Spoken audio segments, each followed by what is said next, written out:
अलग अलग नहीं बनाया है मैंने कार्यक्रम, एक दिन बैठा हूँ सबको बना दिया, पर आप लोगों को अलग अलग मिल रही है।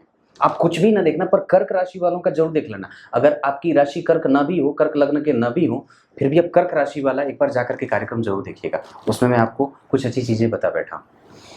तो यहाँ अगर धनु राशि है आपकी या धनु लग्न के हैं आप, मान लीजिए चंद्रमा आपकी कुंडली में धनु राशि में बैठे हैं 9 नंबर में, या 9 नंबर से आपका लग्न शुरू होता हो कुंडली का, तो गुरु कहाँ बैठ रहे हैं? 1 2 3 4, चौथे ही बैठ गए।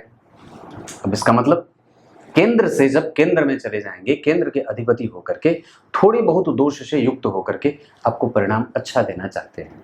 और वस्तुतः ये सुख, समृद्धि, संतान, पति पत्नी, दाम्पत्य, विवाह, मानसिक सुख, संवेदना, भावना, इन सब चीजों पे आपका नियंत्रण बिल्कुल ही अच्छा रहता है और आप अच्छे तरीके से किसी को रिपोर्ट कर पाते हैं।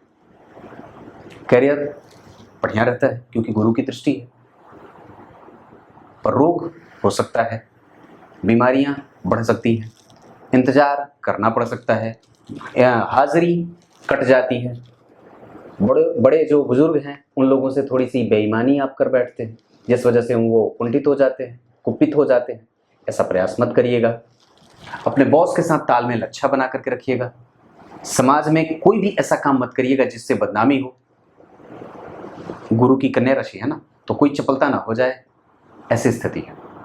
उसके बाद चंचलता पे नियंत्रण रखने की आवश्यकता होगी। यात्रा करना चाहते हैं चले जाइए, कोई दिक्कत नहीं। और मैं समझता हूं कि अगर ऐसी स्थिति में कभी यात्रा निकले तो आप कोई तकनीकी पद हासिल करना चाहते हैं तो चले जाइए, कुछ धार्मिक कृत्य करना चाहते हैं तो कर लीजिए।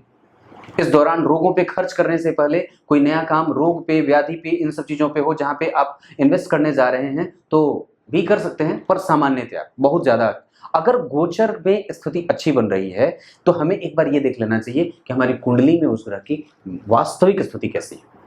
वास्तविक स्थिति कहने का मतलब कि आपकी कुंडली में गुरु उच्च के बैठे हैं, आपकी कुंडली में गुरु की राशि लग्न में बनी है तो गुरु केंद्र में बैठे हैं, त्रिकोण में बैठे हैं, मतलब यहाँ बैठे, यहाँ बैठे, यहाँ बैठे, यहाँ बैठे, यहाँ बैठे, यहाँ बैठे, यहाँ बैठे, और ऊपर से अगर धनु राशि धनु लग्न बने और गुरु का गोचर आपके लिए बिल्कुल ही संतुलित और संतुलन पैदा करने वाला, विवाह आदि का सुख भोगने वाला, घर जमीन जायदाद और चल अचल संपत्ति खड़ा करने वाला, इन सब चीजों के लिए डाउन पेमेंट करने के लिए अगर अच्छा वक्त मिल रहा हो, नक्षत्र अच्छे बीत रहे हो, तिथि वार नक्षत्र वगैरह योग अच्छे बीत रहे हो, तो आप बिल्कुल आगे बढ़ सकते हैं, खरीद सकते हैं। ये सारी चीजें, माता का स्वास्थ्य ठीक हो जाए, पिता के साथ संबंध अच्छे हो जाएं, गुरु की दृष्टि।